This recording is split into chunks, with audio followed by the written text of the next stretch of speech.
कल तक हमने सुना कि श्री कृष्ण भगवान बता रहे हैं कि आसक्ति से उन विषयों की कामना उत्पन्न होती है और उन कामनाओं पर विघ्न पड़ने से क्रोध उत्पन्न होता है। चलिए अब आगे सुनते हैं।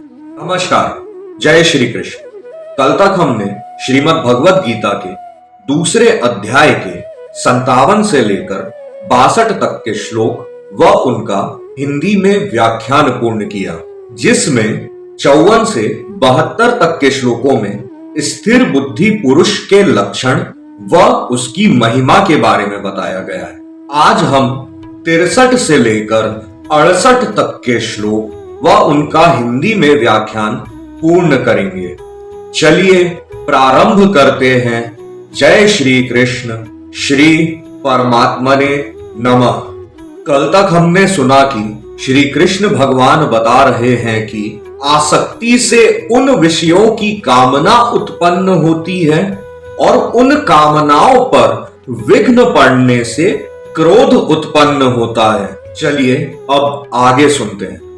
क्रोधाद भवति सम्मोहः, सम्मोहात् स्मृति विभ्रमः, स्मृति भ्रंशाद बुद्धिनाशो, बुद्धिनाशात् प्रणश्यति, राग द्वेष वियुक्तैस्तु विषयानिन्द्रियैश्चरन्, आत्मवश्यैर विधेय आत्मा प्रसादम अधिगच्छति, प्रसादे सर्व दुखानां हानिरस्योपजायते, प्रसन्न चेतसो याशु बुद्धि पर्यवतिष्ठते, नास्ति बुद्धिरयुक्तस्य न चायुक्तस्य भावना, न चाभावयतः शांतिर्शान्तस्य कुतः सुखम्, इंद्रियाणां हि चरतां यन्मो अनुविधीयते, तदस्य हरति प्रज्ञां वायुर्नावमि वाम्भसि, तस्माद्यस्य महाबाहो निगृहीतानि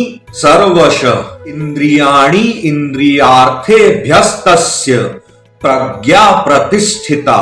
यहाँ पर पूर्ण होते हैं हमारे 63 से लेकर 68 तक के श्लोक। चलिए अब इनका हिंदी में व्याख्यान जानते हैं। श्री कृष्ण भगवान यहाँ पर अर्जुन को बताते हैं कि क्रोध से अत्यंत मूढ़ भाव उत्पन्न हो जाता है, यानी कि मूढ़ भाव यानी कि अविवेक, मतलब कि बहुत ही ज्यादा इंपेशेंस उत्पन्न हो जाता है क्रोध से, और अविवेक से स्मरण शक्ति भ्रमित हो जाती है, और स्मृति के भ्रमित हो जाने से बुद्धि अर्थात जन शक्ति का नाश हो जाता है, और बुद्धि के नाश हो जाने से ये पुरुष श्रेय साधना से गिर जाता है, यानी कि अपनी स्थिति से गिर जाता है, परंतु अपने अधीन किए हुए अंतःकरण वाला साधक अपने वश में की हुई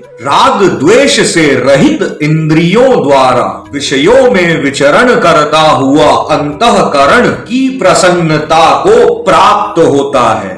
अंतःकरण की प्रसन्नता होने पर इसको सारे दुखों का अभाव हो जाता है, और उस प्रसन्न चित्त वाले पुरुष की बुद्धि शीघ्र ही स्थिर हो जाती है। हे अर्जुन, साधन रहित पुरुष के अंतःकरण में श्रेष्ठ बुद्धि नहीं होती, और उस अयुक्त व्यक्ति के अंतःकरण में आस्तिक भाव भी नहीं होता है, और बिना आस्तिक भाव वाले पुरुष को शांति भी नहीं होती है।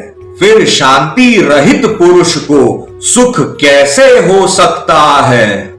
क्योंकि जैसे जल में चलने वाली नाव को वायु हर लेती है, वैसे ही विचरती हुई इंद्रियों के बीच में जिस इंद्रिय के साथ मन रहता है, वह एक ही इंद्रिय उस अयुक्त पुरुष की बुद्धि को हरण कर लेती है। इससे हे महाबाहो, जिस पुरुष की इंद्रियां सब प्रकार इंद्रियों के वश में की हुई होती है, उस पुरुष की बुद्धि स्थिर होती है। यहाँ पर पूर्ण होते हैं हमारे 63 से लेकर 68 तक के श्लोक व उनका हिंदी में व्याख्यान।